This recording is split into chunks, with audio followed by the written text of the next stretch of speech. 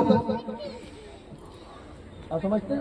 ماشاءاللہ آپ ضرور سنیے تقریر میری, آپ کے لیے زیادہ ضروری ہے نا, کیونکہ آپ کو زیادہ پرہیزگار ہونا پڑتا ہے نا.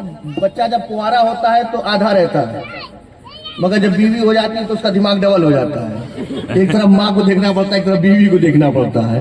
تو یہاں ذہنی طور پہ بھی مکمل ہونا پڑتا ہے, کیونکہ لڑکے کی پوزیشن ایسی ہوتی ہے جیسے وہ سمجھتے ہوں گے وہ ترازو میں کانٹا ہوتا ہے نا. کیا بات ہے, کیا اشارہ ہے, کیا ہوتا ہے؟ کانٹا ہی کہتے ہیں, وہ ترازو میں کانٹا ہوتا ہے نا. بس لڑکے کی پوزیشن ایسی ہوتی ہے, ایک طرف ماں کا پلہ ہوتا ہے, ایک طرف بیوی کا پلہ. اب وہ ترازو کا پلہ ادھر ہوتا ہے یا ادھر ہوتا ہے, دونوں طرف جھکتا ہے نا, یا تو ادھر جھک جائے یا ادھر جھک جائے. ہاں اب اس میں جو نقطہ سمجھنا ہے, مزاح میں سن لو مگر بات جو ہے آخرت تک جانے والی ہے. کیا بات ہے. یہ دو پلے ہیں, ترازو کے دو پلے. بچہ جو ہے وہ کانٹے کی طرح ہے. اب کانٹا یا تو ادھر جائے گا یا ادھر جائے گا, ایک طرف بیوی ایک طرف ماں ہے, ادھر بھی جھک سکتا ہے ادھر بھی جھک سکتا ہے. اگر تمہارا پلہ, تم نے سوچا ماں میری آخرت ہے, صحیح ہے ماں آخرت ہے, ماں سے جنت ہے, صحیح ہے جنت ہے, اور تمہارا کانٹا ماں کی طرف گیا, دنیا خراب. کیا بات ہے, کیا اشارہ ہے. لڑکی بیٹھ گئی گھر میں, اب جاؤ اما ہی کے ساتھ رہو. لڑکیاں نہیں صاحب جی ہے, میں نے نکاح قبول کیا ہے, محبت سے لایا ہوں, میری ماں بوڑھی ہو گئی, سمجھتی کچھ نہیں ہے, جب دیکھو گھر میں کلکلاہٹ ہے, پریشانیاں ہیں, تم صحیح ہو تم صحیح ہو تم صحیح ہو تم صحیح ہو. اتنا صحیح گیا پورا گھر بگڑ گیا, اور پلہ جو کاٹا تھا وہ بیوی کی طرف چلا گیا, آخرت خراب ہو گئی. بچے کو کرنا کیا, کاٹا ایسے ہی رہے. وہ کسی کی بیٹی ہے, اس کو بھی محبت سے رکھو, وہ تمہاری ماں ہے, تمہاری جنت ہے, اس کے ساتھ بے ادب رہو.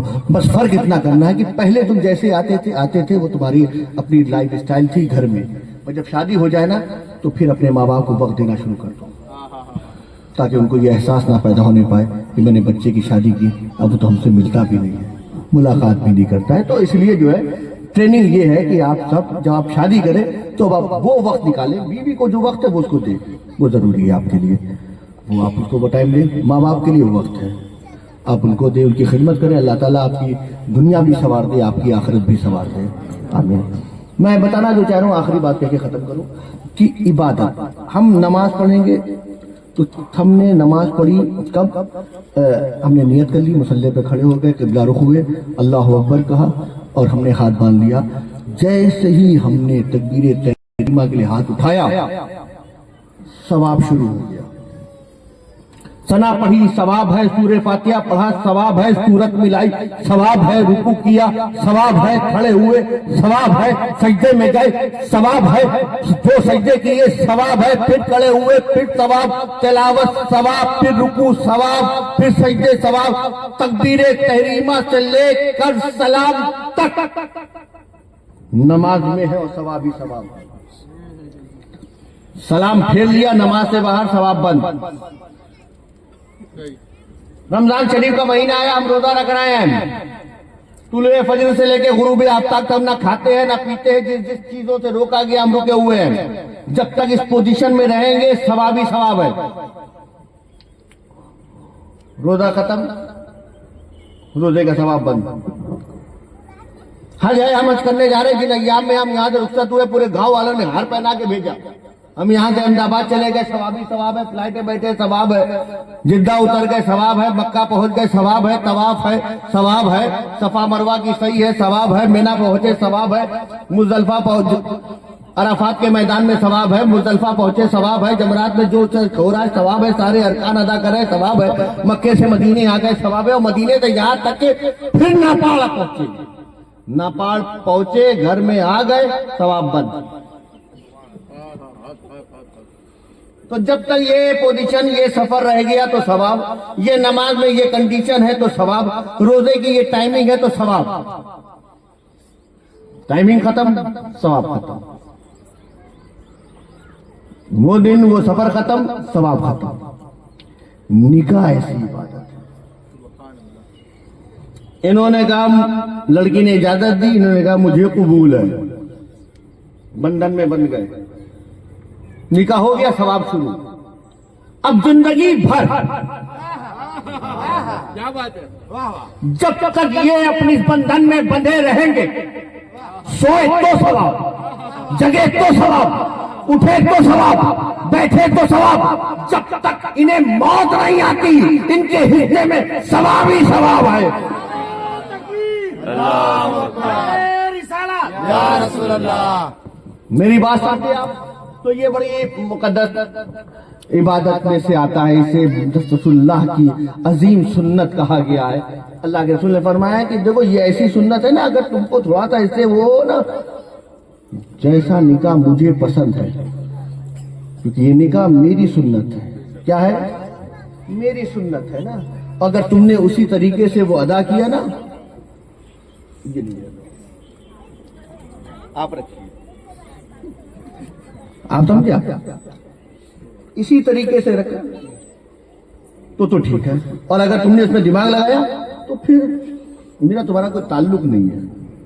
اس لیے نکاح کرنے والوں، صرف یہ محفل سجا کے ہی نکاح نہیں ہوتا، نکاح کے تمام تر جتنی بھی رسومات ہیں نا آپ لوگ رکھتے ہیں، اس سے اپنے آپ کو بچاؤ اور شریعت مصطفیٰ پہ چل کر سنت مصطفیٰ ادا کرو۔ یہ ڈھول پیٹ کر، یہ ناچ گا کر نہیں صاحب، ہم نے پھر اور طریقہ کیوں نہیں نکاح کا اپنایا؟ ہم نے یہی اب طریقہ کیوں اپنایا؟ نہیں، یہ میرے آقا کو پسند ہے، یہ میرے آقا کو پسند ہے، یہ نکاح کا طریقہ یہ میرے آقا کا طریقہ ہے۔ تو جب آقا کا طریقہ صرف یہی نہیں ہے، پورا نکاح جب سے رشتہ جوڑو اور یہاں تک جتنا بھی ہو، پوچھو کہ اللہ کے رسول کو پسند کیا کیا تھا، لہذا اپنے یہاں سے فضولیات کو نکالیں، رسم و رواج کو یہ ختم کریں، اور نکاح کو اتنا آسان کر دو کہ کوئی غریب بھی اپنی بیٹی کو لے کے کھڑا ہو تو اس کی پیشانی پہ لکیر نہ آنے پائے، وہ یہ نہ سوچے کہ میرے پاس 2 بیٹیاں ہیں، میں ایسی شادی کیسے کروں گا، میرے پاس تو اتنے پنڈال لگانے کے پیسے نہیں ہیں، میرے پاس اتنے لوگوں کو کھلانے کے پیسے نہیں ہیں۔ وہ بیٹیوں کو دے کے خدا کا شکر ادا کرے، اے اللہ تو نے مجھے زحمت نہیں رحمت دی ہے نا۔ اسی لیے نکاح میں آسانی پیدا کرے، نکاح کو سستا کرے۔ مولا قریب ہم سب کو شریعت مصطفیٰ پہ چلنے کی توفیق عطا فرمائے، اللہ قریب ہم سب کو سنت مصطفیٰ پہ چلنے کی توفیق عطا فرمائے۔ لہذا اب خطبہ نکاح کا وقت ہے نا، اگر آپ کے بنتا نا یہ کیا ہے، نکاح کیا ہے؟ عبادت ادب سے کی جاتی ہے۔ عبادت کیسے کی جاتی ہے؟ ادب سے۔ ادب کا طریقہ کیا ہے؟ اگر آپ کے سر خالی ہو نا تو اپنے سر پہ رومال رکھ لو۔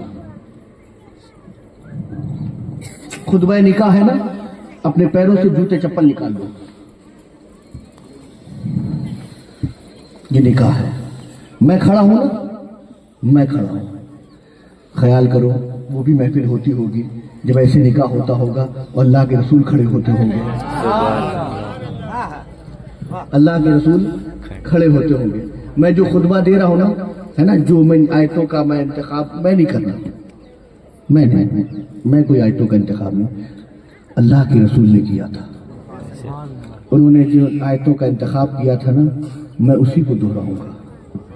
آپ جس طرح بیٹھے ہیں نا، آپ بیٹھے ہیں، مگر آپ سوچیں ایسے صدیق اکبر بیٹھتے ہوں گے، ایسے ہی فاروق اعظم بیٹھتے ہوں گے، ایسے ہی عثمان غنی بیٹھتے ہوں گے، ایسے ہی علی مرتضیٰ بیٹھتے ہوں گے، یہ بھی تو محفل ہوتی ہوگی۔ تو ادب، سر ڈھکے ہوں، پاؤں سے جوتے باہر ہوں، اور بس اس خیال کر کے یہ ناپاڑ میں محفل ہو رہی ہے، ایسی محفل مدینے میں بھی ہوا کرتی ہوگی ماشاء اللہ تعالیٰ۔ تو لہٰذا ادب کے ساتھ ہے نا سروں کو ڈھانک لیں، اگر رومال ٹوپی نہیں ہے تو اپنا ہاتھ لے اپنے سر پہ رکھ لیں، یہ بھی کر لیں انشاءاللہ تعالیٰ۔